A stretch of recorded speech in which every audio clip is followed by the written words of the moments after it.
Hey guys, what's up everybody? Welcome or welcome back again to another video from the Apex Predator Billiards Club. My name is Apex LNU, and in today's video we're going to be talking to you about one of my most emotional 8-ball rack that I've ever played in my life. A rack that meant so much to me, and also during this rack, this is also a rack that is coming from a match that was very epic, which I will be posting on my channel in a few days from now, so do look out for that. But if this is the first time here on the channel watching my content, please be sure to smash the subscribe button below, like, comment and share to your pool communities. The road to greatness has begun. All right, and so why this rack is so emotional to me: number one, there was a lot of distraction that was in the environment at this point in time. It was another unit from a different parish coming to Mandeville to challenge me and also my other friends. Before this match, I also lost a very important match that caused my team to went down in that challenge match. So there was a lot of things going on emotionally in my mind, and so this win gave me back some confidence, and also I developed something from playing this particular rack and this game. All right, and there's something exceptional that's going to happen that I'm excited to share with you. All right, so let's get into the rack. That was the break off there. As you can see, not the most productive break as it relates to spreading up the balls, but I have a chance at the table. Of course, a ball was deposited into the pocket, and so I have the first choice here of selecting either the solids or the stripes. I do apologize for the patron there that is in the way of the camera. He will be moving momentarily.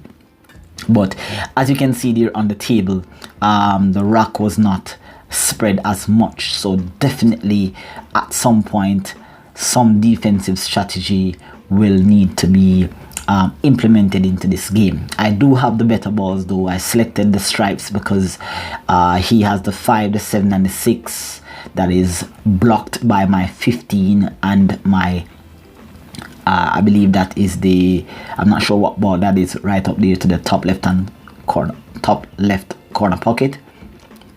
But I definitely have him covered based on the ball that I have selected. So right now it's all about trying to land into really good areas on the table so I can get a chance of maybe running the rack. It's pretty challenging because I have one problem ball there that I see I'm looking at. That's the 13.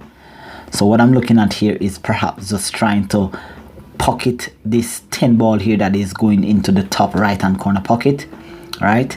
And then I'm trying to create some sort of bank angle so that I can definitely bank this 13 ball into the side. But let's see how it works out here. Just setting up real nicely here for this 10 ball. All right, just trying to draw back or draw the cue ball back a few inches. I end up overdrawing the cue ball here, so now I'm in a bit of trouble. Now guys, this is one of those 8-ball racks that you literally cannot really say you can play with a pattern. It has to be strategic thinking, strategic planning, knowing when to play defense, knowing when to play offense, knowing when the possibility arises for an attack or when a great opportunity has arisen for a defense. There's a lot of talking going on. There's a lot of cheering for the other player. There was a lot of what we call in Jamaica mouthing or touting. All right, where you just kind of smack talk the other player. But it wasn't like the player was smack talking me. It was the crowd that was smack talking. They had a victory over us in a big challenge match for 100,000 Jamaican dollars.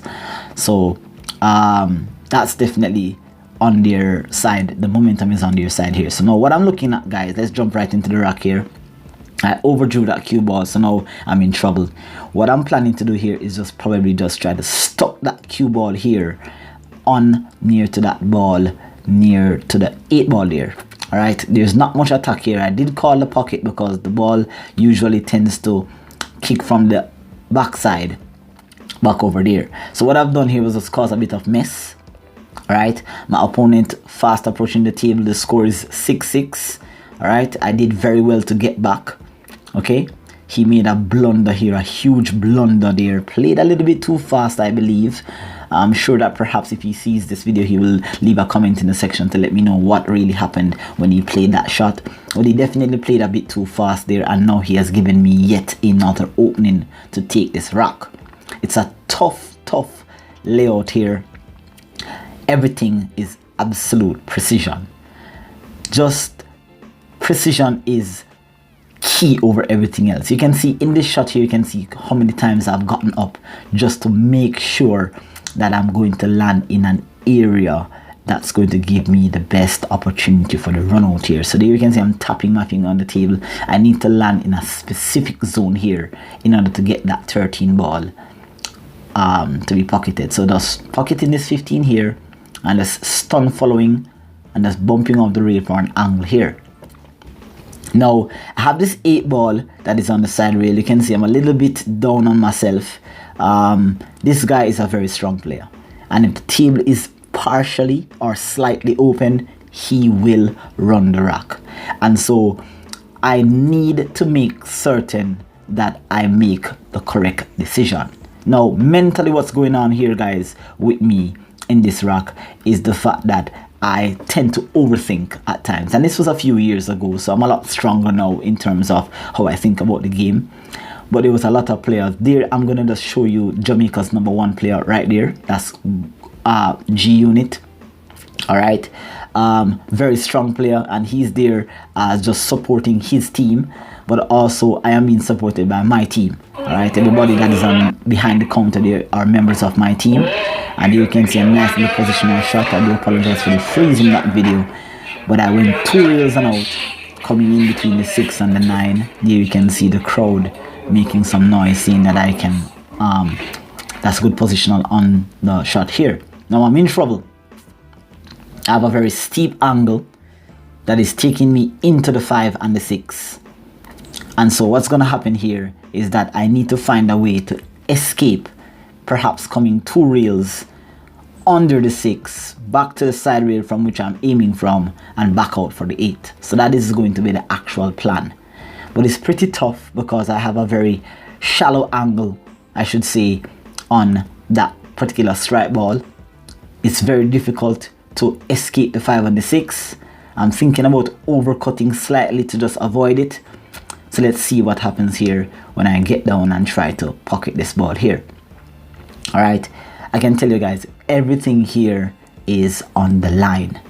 By me pocketing so many of my balls, missing at this point right now is going to be very detrimental for me. Everything here has to be precise, has to be accurate. And so all I'm thinking about here is just pocketing this ball and escaping that 5 and that 6. Let's see what happens here. Pocketing the ball, and as expected, the cue ball hit the 6 and left me hooked here. I immediately called the 8 ball in that corner pocket. There you can see everybody is just making an array that they are, a little bit worried. I am known over the years for being a very good kicker of the ball. It has been in my dream to pioneer.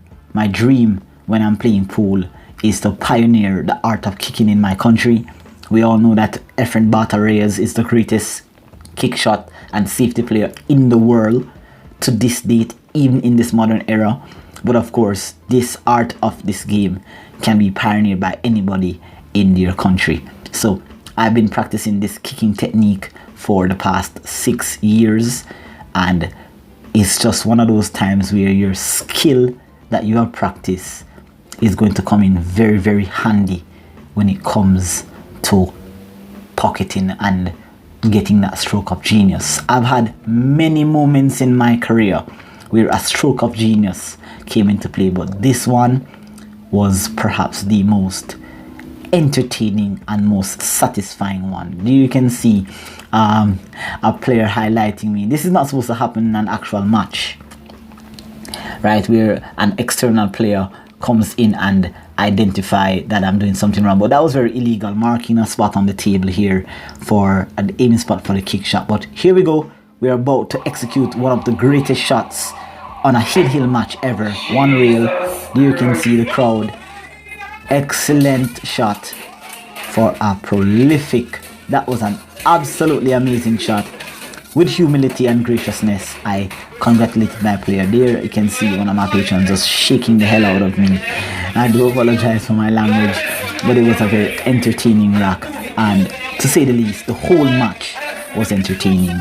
You can see that the crowds are cheering me on. It wasn't a lot of money, but it was a victory for me nonetheless, and I'm grateful for the opportunity to have won that match. All right, I do thank you guys for watching this content.